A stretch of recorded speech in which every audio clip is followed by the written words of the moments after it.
Hi, I'm Jeff Porcaro. On behalf of Starlix and myself, I'd like to welcome you to what I think is going to be a very informative and fun session.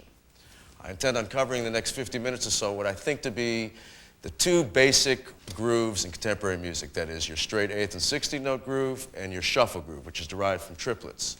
We also will be covering how I construct my patterns, some technique involved, and some exercises that may be helpful to you as you develop these grooves and feels. So why don't we begin with the straight 8th groove.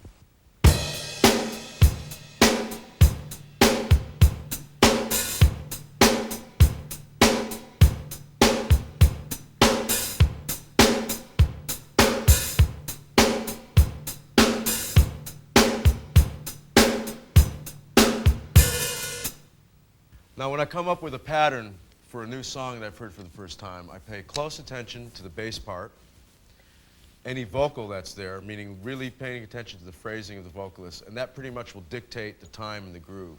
Not only the bass part, but maybe rhythmically what the keyboards or guitar are playing. To give you an example of this, when I did the Steely Dan tune FM, it was kind of a groove basically that went like this. Boom, boom, boom, boom, boom, boom, boom, boom, boom, boom, boom. So when I first heard that, the first thing I did was to play 16ths on the hi-hat, and it was something like this.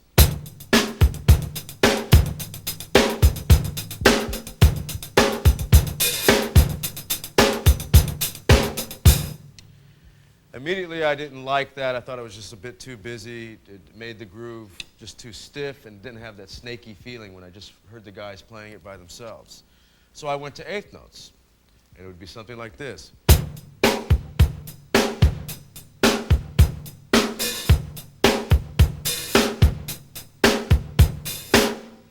Now, coming up with that pattern, I want to point out that it's important.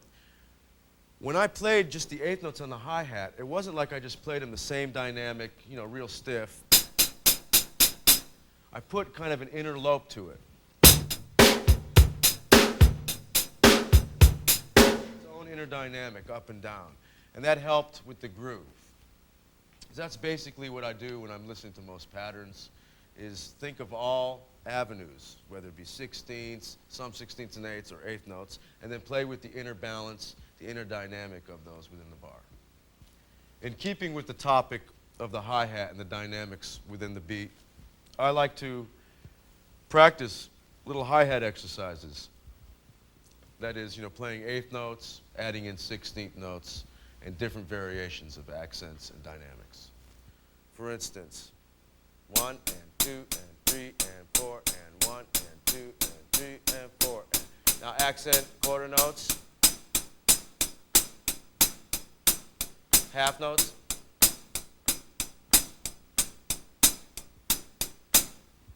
then I'll start adding 16th notes, and I'll turn, you know, it'll be adding a 16th note,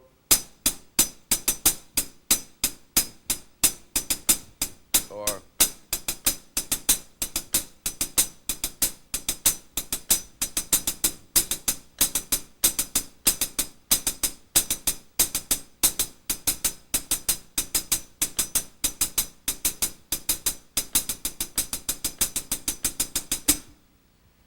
now, the reason I do these little exercises with the 8th notes and 16ths and all the variations, because it's helpful for me when I'm developing drum beats for songs. And I like to practice, for instance, playing 1 and 3 on the bass drum, 2 and 4 on the snare drum, and finding out what these different figures, the different places I put 16th notes or 8th notes, does to the lope or the feel. For instance,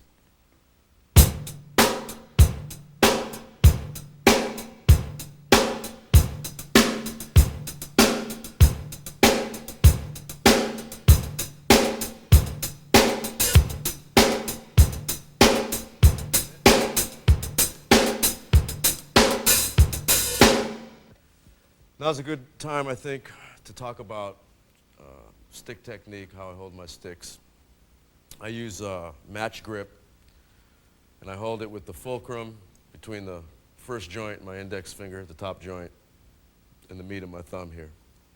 Here's my fulcrum with the sticks wrapped around. I think it's good that you investigate your technique and work on that. I do snap-ups to develop the wrist and the arm. The reason I mention that, it's really good. I think this technique, these kind of chops are good to execute sixteenths. Now, there's two ways to play sixteenths, and it depends on the tempo, but there's the hand-to-hand method, the alternate groove, alternating stroke method of doing sixteenths. 1 E and a 2 E and a 3 E and a 4 E and a. I like the single-handed method because it's a lot smoother feel it coming from one wrist and hand here.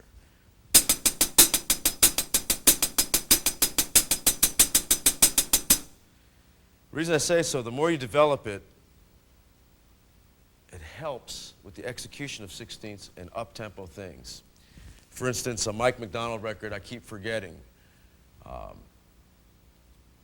I tried doing the alternating stroke method of doing sixteenths, and it sounded just too stiff and staccato for me. To give you an example.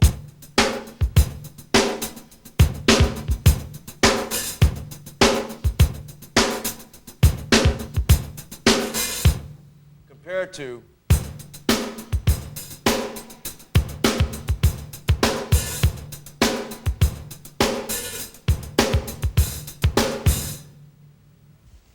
let's continue with these 16th note patterns. We'll keep 16th notes going on our right hand, but this time let's develop the bass drum. Try different patterns on your bass drum, and once you come with a couple that you feel comfortable with, make 2-bar phrases out of these patterns and rehearse those several times. I'll give you a couple examples.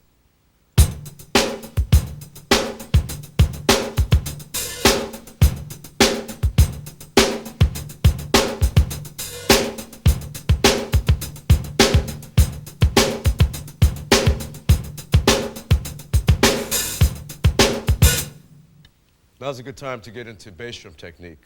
At least how I developed mine goes back to when I was a young kid, first learning to play drums. I couldn't reach my dad's pedal, so I play with my toes, basically, and the ball of my foot. And I guess you could say I dance on the pedals. And I like to slide up into my pedal when I'm doing some fast stuff. To give you an example.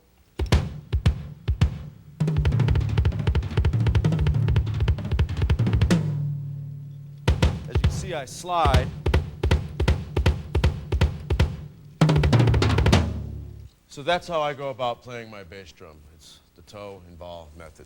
Now, if we can continue with the 16th notes, I want to get into one of my favorite grooves, and that's a samba type feeling, or variations of a samba feeling. Samba feeling being this.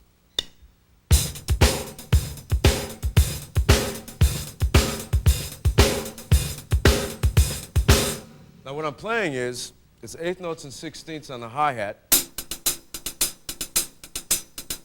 and I'm opening the hi-hat on quarter notes, and closing them on the 8th notes. 1 and 2 and 3 and 4 and 1 and 2 and 3 and 4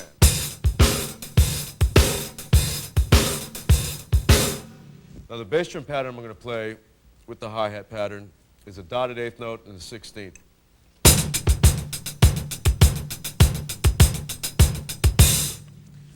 Combining the two with the backbeats on 2 and 4, you have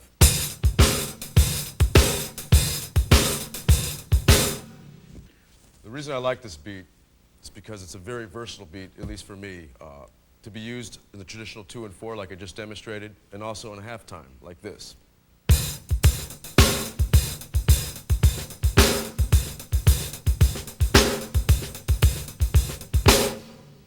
Now that we've gone over the 8th note and 16th note grooves, especially the latter with the samba feel, I'd like to demonstrate on a variation of a Toto tune from the last album how I came up with the beat.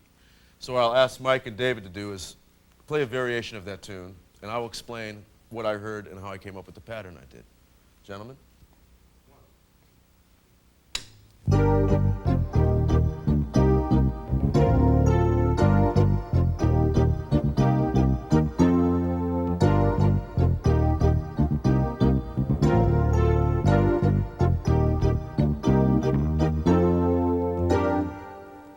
So now the obvious beat that you may think of coming up with that would be the traditional backbeat on 2 and 4, for example. 1, 2, 3.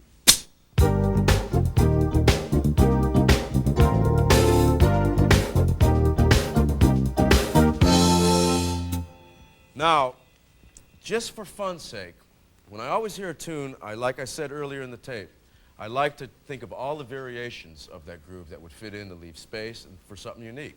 So when I first heard the groove, I was thinking of that King Solomon's Mine type thing, where I wanted the backbeat, the beats to be much more spread out, so the grooves to be much more halftime feeling.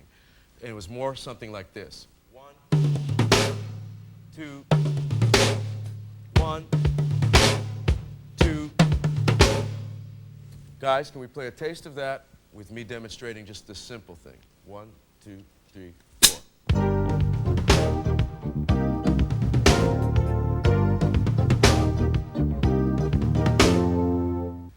Now that I've established the groove of the song, it being the halftime groove with the tom-toms leading me into the third beat, it's time to fill out the rest of the bar.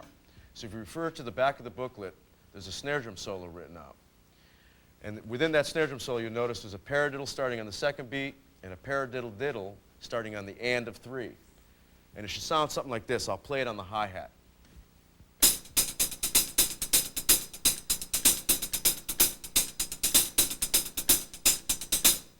Now notice how I'm accenting on 1 and 3, the third beat being the snare drum, and there's a little ghost note. So you notice now when I just did that exercise, I really was laying the accents on 1 and 3. The third accent will land on the snare, and there'll be a ghost note, a 16-note ghost note, right after that third beat on the snare. Now what I'll do is, after you get comfortable with the exercise, bring it over to the drums and orchestrate that pattern on the toms, the rim, cymbals, whatever. And it should sound something like this. 1, 2, 3.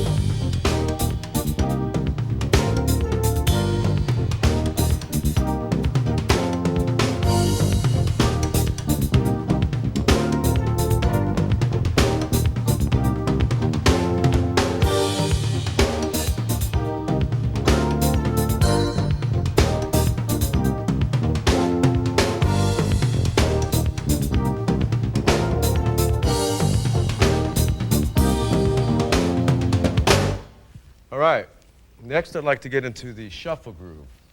That is the groove derived from triplets. And what I'd like to start off with, we'll start with our 8th note triplet groove. This is the kind of groove you can hear in Sly and the Family Stone's Hot Fun in the Summertime, which I stole from to get my beat for Hold the Line. And that is triplets being, I'll demonstrate on the hi-hat, 1 ta-ta, 2 ta-ta, 3 ta-ta, 4 ta-ta. Now, just keeping triplets, what I'm going to do is, on the bass drum, I'm going to play a pattern hitting the bass drum on the downbeat of 1 and on the last triplet of the second beat.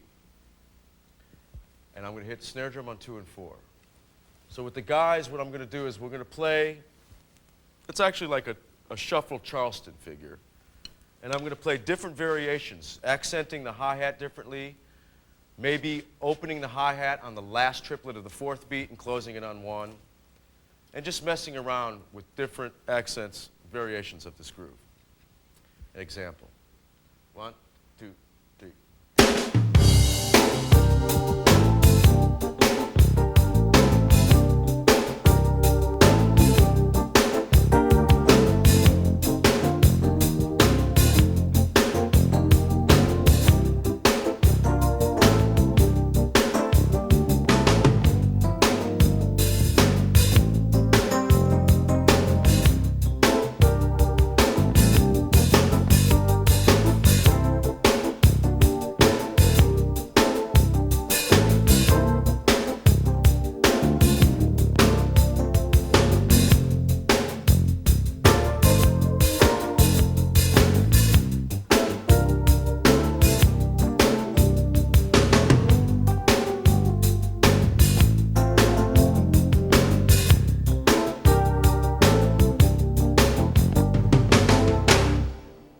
All right, next we're going to get into the shuffle groove.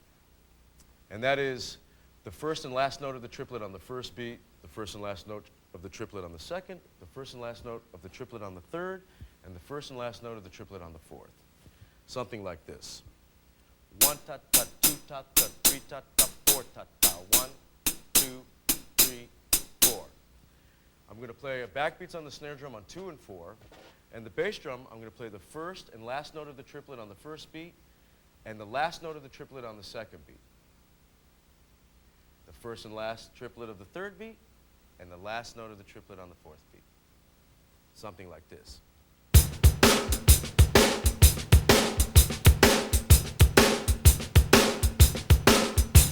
Now you'll notice what I like to do is on the backbeats, you hear a ghost note after each backbeat, a ghost eighth note triplet beat there, like this.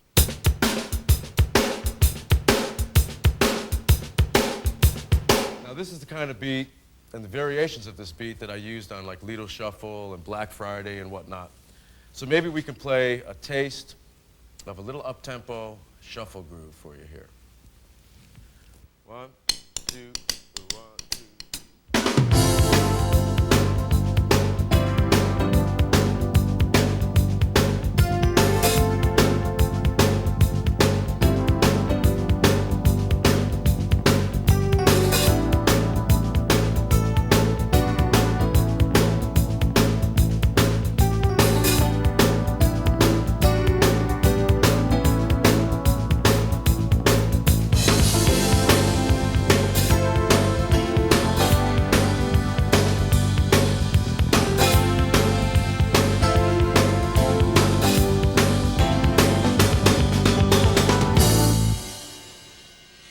That's the shuffle, one version.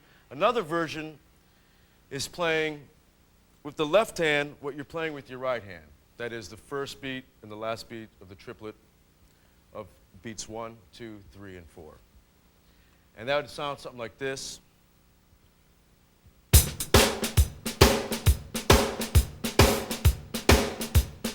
Now you'll notice I'm not making the accents, the beats even in dynamics with the left hand, because I want the 2 and 4 to land real nice, sounding like this again.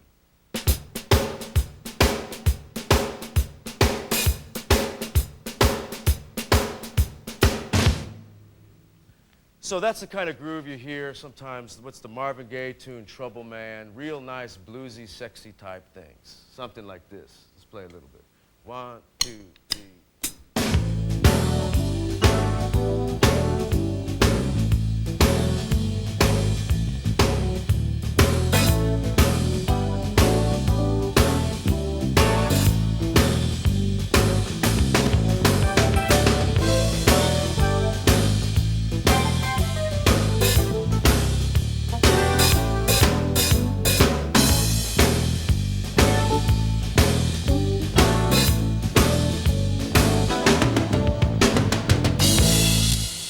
All right, next I'd like to get into the halftime shuffle groove.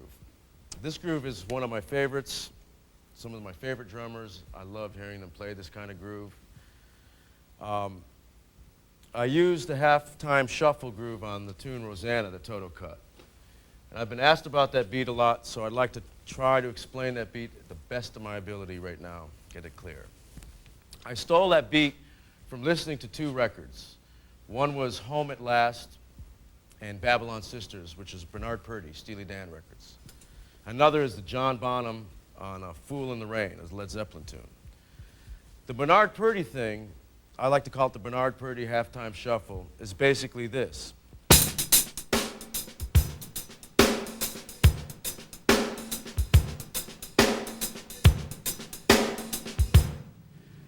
The John Bonham beat that I copied from Fool in the Rain was something like this.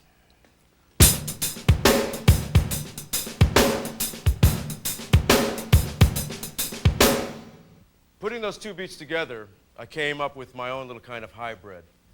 For Rosanna, I added the Bo Diddley figure. It's a shuffle Bo Diddley figure, basically. And putting them together, this is what it came up with.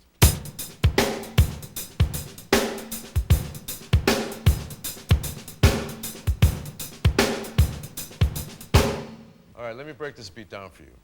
On the hi-hat, I'm playing the first and last note of the triplet on each beat. With the left hand, I'm going to ghost the second note of each triplet on each beat, something like this. 1, 1, 1. Now I'm going to add the backbeat on the third beat on the snare drum, and I'm going to ghost the second note of the third triplet, something like this.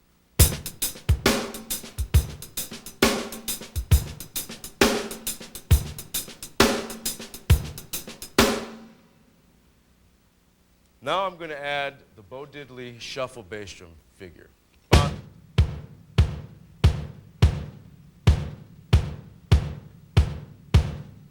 And altogether it should be something like this.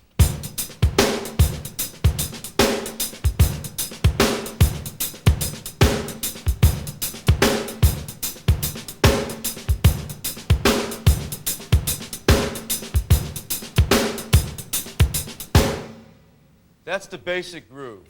Now you can do things like play quarter notes on the hi-hat like Bernard do to get a different kind of lope out of it. And that would sound like this.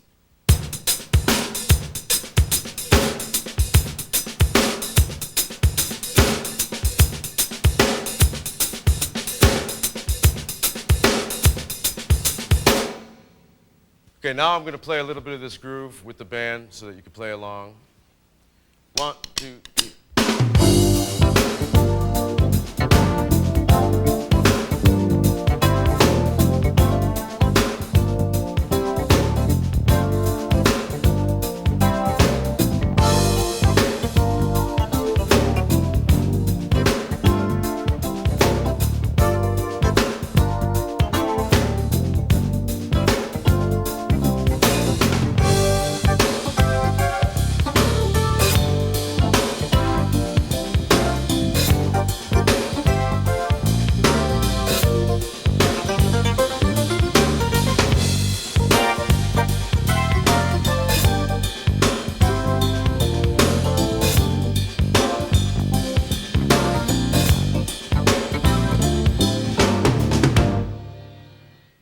Okay, and another shuffle groove that I like to play is one that for me comes from the jazz cymbal beat, which is the 1 ta ta 2 ta ta 3 ta ta 4 ta ta 1 ta ta 2 ta ta 3 ta ta 4 ta ta 1 ta ta 2 ta ta 3 ta ta 4.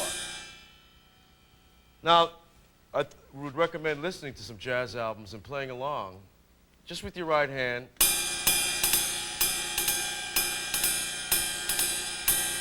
And build up.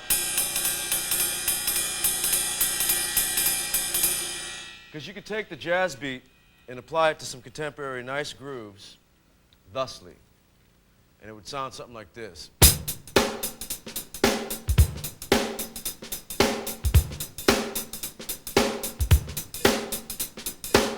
And you can mess with the hi-hat.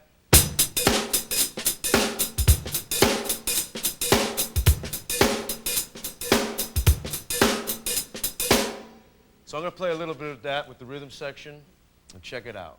1, 2, 3.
Another halftime groove you can do is earlier I showed you the cymbal beat, the jazz cymbal beat, and how that applied to a shuffle with the backbeats. We'll do the same beat with the hi-hat, except now put the snare drum on the third beat. Something like this.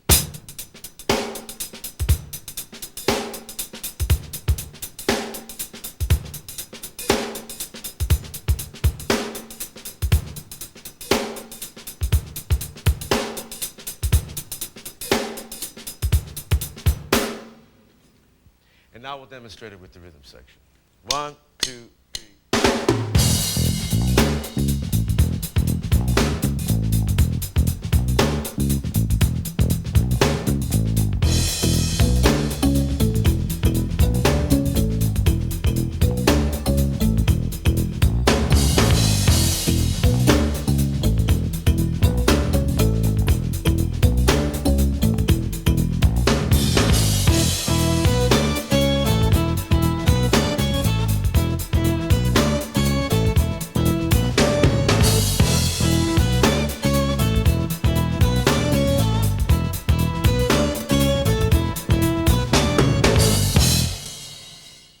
All right, in closing, I'd like to re-emphasize what I said earlier, and that is you should work on your technique, your fundamental rudiments, and really listen to as many records as possible so you can hear all sorts of grooves, all sorts of different drummers and their interpretations of those grooves, and play as much as possible.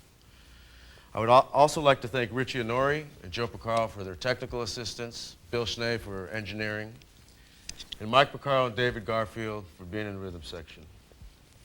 And we'd like to close with a Garfield composition called Creatures Stomp.